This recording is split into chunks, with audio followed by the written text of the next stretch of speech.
En ce milieu du XXe siècle, les commerces de proximité et la santé tiennent une grande place dans la vie locale. Dans un supplément d'une revue municipale de 1965, nous retrouvons la liste des docteurs de l'époque. Nombre d'entre eux restent encore dans la mémoire des anciens. Voici tout d'abord, face à l'église, la maison du docteur Pierre Lagasquy. Ici en 2006, avant sa restauration, puis en 2016. Quant au docteur Guy Aquilina, figure marquante de l'époque, elle recevait aussi à son domicile, à l'angle des rues Parmentier et Berthier-Albrecht. D'un point de vue politique, elle était farouchement opposée à son confrère, maire de Saint-Gratien, le docteur Léon Ofnanian. Nous reviendrons plus tard longuement sur le sujet.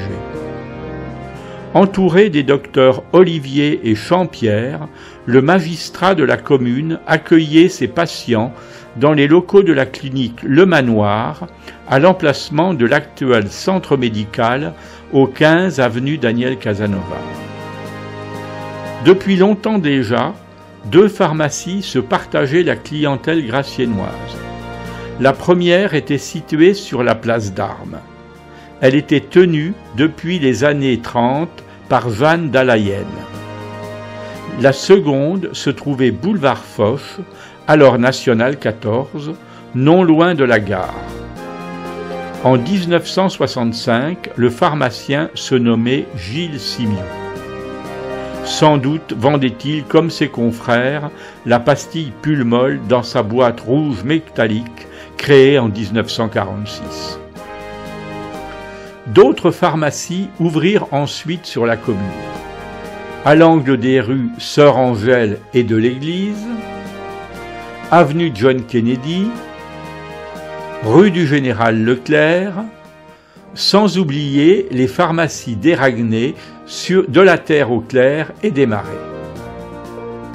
En haut de la rue de Paris, aujourd'hui rue Berthier-Albrecht, une autre pharmacie, Loiseul, s'installa près des anciens bains-douches. Elle fut démolie au début des années 2000 pour laisser place au nouveau cœur de ville. Les bains-douches se situaient au 70 de la rue, dans un immeuble en meulière. L'établissement était tenu par Madame Michel, qui proposait également de la parfumerie. Son mari, dans une pièce voisine, effectuait des soins de pédicure. L'endroit, toujours propre et sentant bon, comportait une demi-douzaine de cabines avec douche ou baignoire.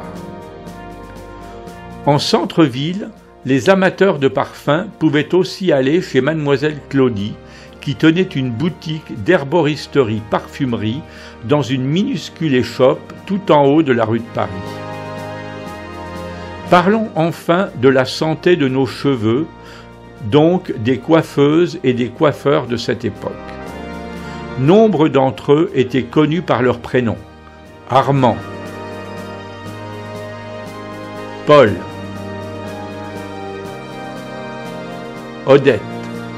Cette dernière quittera la rue du Général Leclerc en avril 1972 pour s'installer au Forum, allée Louis de Funès. En 1991, le salon prendra le nom de New Model, également connu sous l'appellation de Chez Valérie, en référence à Valérie Roupin, qui le tiendra jusqu'en 2020.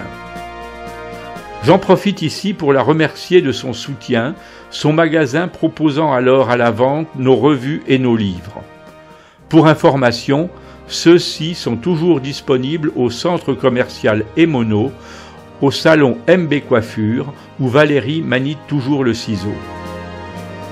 Pour finir ce sujet, remontons dans le temps pour découvrir une photo du salon de coiffure de Maurice Descuisses-Leclin en 1915, au 7 rue des Écoles, aujourd'hui rue Pierre-Brossolette. Puis, une publicité des établissements Mancière, fabricants de produits pour salons de coiffure, alors situé au 14 rue du Moulin, aujourd'hui rue Philippe d'Artis.